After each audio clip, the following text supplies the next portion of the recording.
Tonight, new grassroots efforts to evacuate folks from Gaza. With evacuations costing desperate families tens of thousands of dollars, many are now turning to crowdfunding online. And this was the only hope a man in Buffalo had of getting his family to safety. Here's NBC's Stephen Romo. I was sleeping maybe 2 to 3 hours a day. When the Israel-Hamas war broke out, many Palestinian refugees living abroad, like Hassan Aboba, had just one focus: to get my family out of Gaza as soon as possible. This is my sister, Sarah. Sarah was studying international law. His mother and 5 sisters, he says, saw 20 relatives die in a single day.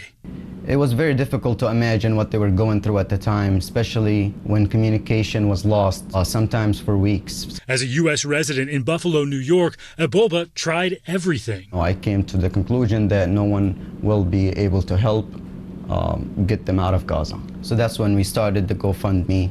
It's a strategy being taken by many. People now with Palestinian passports are able to travel through Egypt by paying upwards of $10,000 per person. This money, according to Aboba, is going toward getting families onto an approved travelers list to cross into Egypt. But this does not include transportation, food, clothing, or shelter, which varies family to family and can add thousands of dollars. Today I'm asking the public to help me rescue my family. Aboba took to social media, even reaching out to influencers. Really, his message kind of stuck with me. Anisa Mahmoud is a Palestinian-American social media activist.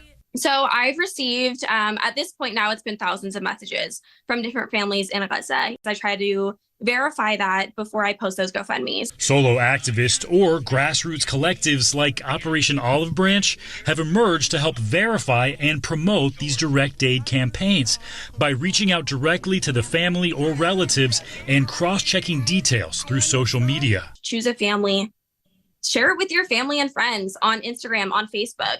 I think people sometimes forget how far out their reach may be. Aboba ended his Ramadan fast this year with his sister Yara by his side. While he also raised enough for his mother and other sisters to make their way to Egypt, their futures remain uncertain. They overstayed in Egypt and they are unable to receive any funds from me. Though Aboba and his sister are safe in Buffalo, their peace too feels tenuous. I'm very grateful that I survived, but I struggle with feelings of guilt for leaving my family and friends behind. I hate how the world can be so cruel and unfair. Right now, Operation Olive Branch says it is helping more than 800 families in Gaza. However, fundraising enough money to evacuate is really just half the battle. Hassan says there needs to be someone on the ground in Egypt to help on that side. So he says he was lucky a friend could do that for him, but that's not the case for many others.